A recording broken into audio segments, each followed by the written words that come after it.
Good morning and welcome back to the Millennium Cemetery in Ipswich, Suffolk.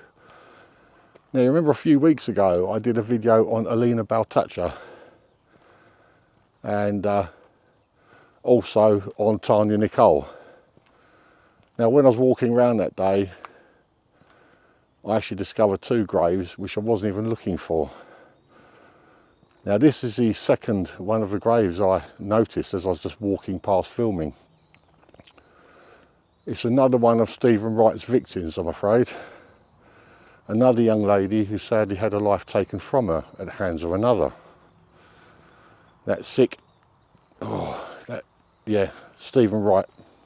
The less said about him, the better. But at least he got life in prison. He'll never see the light of day again. But anyway, the person we are here to see today is Anette Nichols.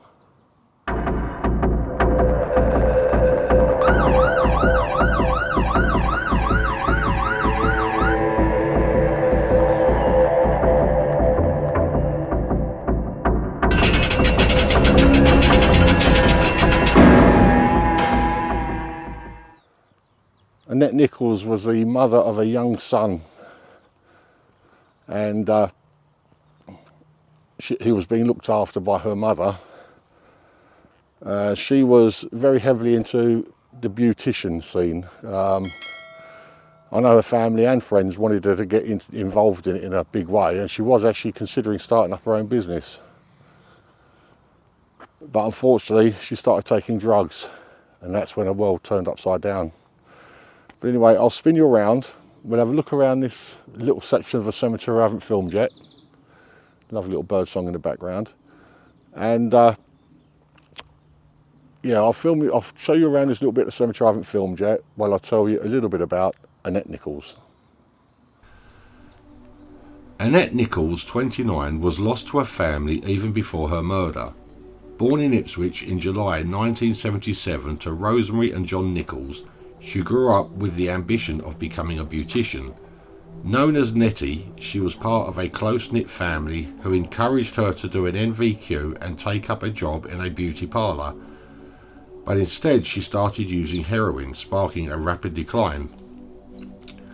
Her cousin said, "We were so proud of her when she did her course. She used to do friends' makeup and give them treatments. But then she got into heroin and it changed for her almost overnight." For a few years before the murder, Annette's mother had been taking care of her son. Although her mother was totally unaware that her daughter had been selling herself to support her expensive habit, Annette was very well known on the streets. One friend said she would regularly steal money from her clients, increasing her vulnerability. Shortly before the murder, she had been staying in several different places with several different people. She was apparently embarrassed that she had taken up prostitution. One time, a friend saw her working the streets and had begged, "Please don't tell anyone you saw me here." Many of her friends said the same thing about her, that it was not in Annette's character to take risks with her personal safety. She was regarded as someone who was extremely organised. Her house was always kept immaculate and her car was always taxed and insured. Some chart her life's descent into chaos from the day after she left her small semi-detached council house on Ipswich's Greenwich estate, where she raised her son during his preschool years. Annette had evidently been encouraged by the council to move into a bigger housing association home on the smart new Ravenwood estate nearby.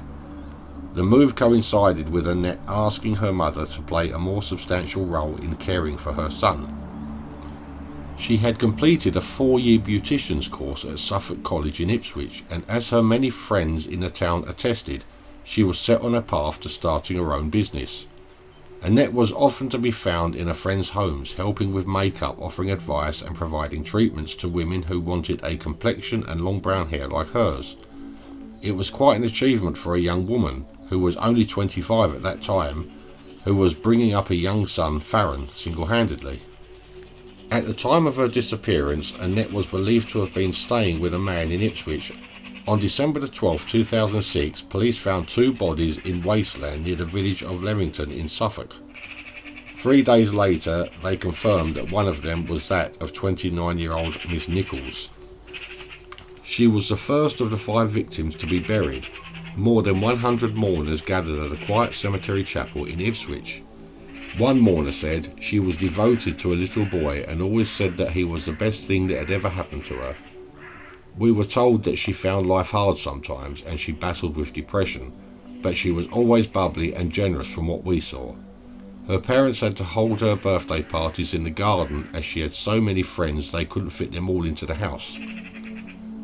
A simple tribute left at the site summed up the grief of her loved ones. It read, "Why would someone take you away from us? Your cheerful smile will stay with us forever." Well, that's all the information I could get on Annette Nichols. It's amazing. Stephen Wright, he claimed that it wasn't him. In fact, he still claims it wasn't him to this day. And yet, since he's been locked up, no one else has gone missing and been murdered. Right, well, her final resting place is just up here in front of me, so I'll swing you around and we'll go and have a look at it together. Right, it's just over here. This is a beautiful grave, this one.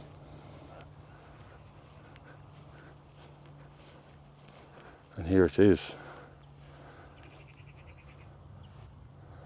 Look at this.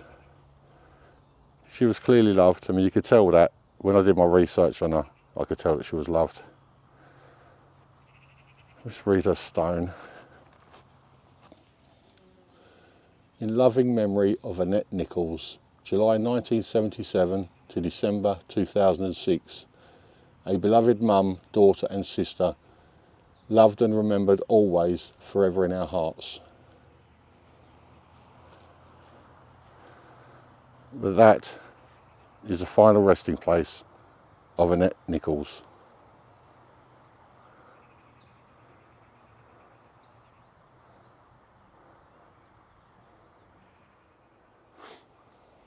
Yeah, this is another one I found purely by accident.